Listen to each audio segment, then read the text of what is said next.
Welcome back! My name is Miss Kaylee and I work at the Ida Public Library, and today we're going to be reading a book called There's a Dinosaur on the 13th Floor by Wade Bradford, illustrated by Kevin Hawkes. Welcome to the Shermore Hotel, said the bellhop. You must be Mr. Snore.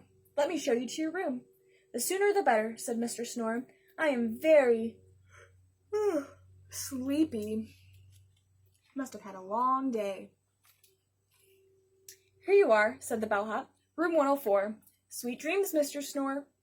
Mr. Snore thanked the bellhop, got ready for bed, crawled under the covers, and switched off the light. But as he was about to lay his head upon the pillow, he heard a squeaking sound. Hello, front desk. This is Mr. Snore in room 104. Somebody is sleeping on my pillow. Look. Yes, that would be the mouse, said the bellhop. I believe he's had a very long day. So have I, grumbled Mr. Snore, and I do not wish to share a room with a mouse. Would you share a room with a mouse?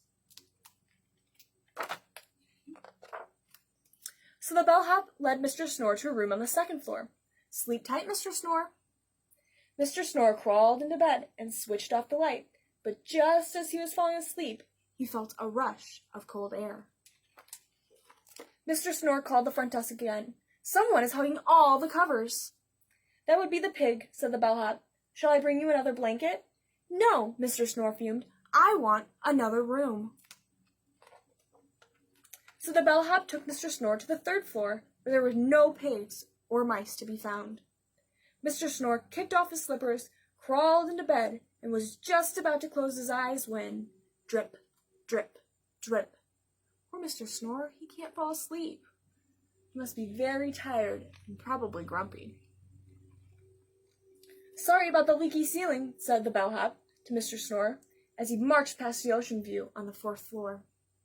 This time, declared Mr. Snore, I will find my own room. He found one on the fifth floor. I don't think you will like this room, whispered the bellhop. Unless, of course, you are fond of... Spiders, cried Mr. Snore. Quick, said the bellhop, to the elevator.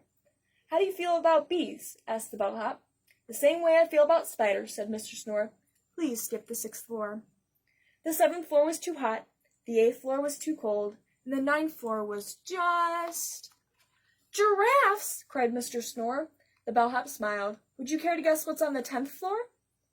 What do you think is on the 10th floor? On the 10th floor they found... hamsters! Is that what you thought? Where are the rest of the giraffes? Asked Mr. Snore. On the 11th floor, said the bellhop. Then I will stay on the 12th, said Mr. Snore. Look, you can see the giraffes' necks going up through the stories. So they went to the 12th floor. Hey, it's empty, said Mr. Snore. No one ever stays here, explained the bellhop.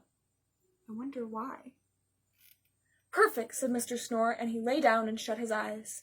It does tend to get a bit noisy, the bellhop warned, but Mr. Snore was already fast asleep.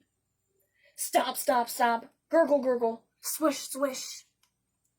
Mr. Snore rang the front desk. I cannot sleep with all this noise. I'm going to find a room on the 13th floor.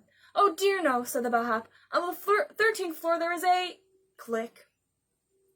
Mr. Snore did not wait to hear the bellhop's warning. He went up to the 13th floor. There were no mice, no pigs, no penguins, no snakes, no spiders, no dolphins, no bees, and no giraffes. Not even a hint of a hamster. Nothing but a giant room with a giant bed and a giant pillow. Do you think giants live there? Look at how small he is compared to the bed. I do hope Mr. Snore will be all right, said the bellhop. Ring went the phone at the front desk of the Shermore Hotel. Hello, this is Dinosaur on the 13th floor. Somebody is sleeping on my pillow. The bellhop sighed. That would be Mr. Snore, he said. He has had a very long day. Zzz. Look, the dinosaur slept in the lobby so Mr. Snore could sleep in a bed. It was very kind of him. Sleep tight, friends.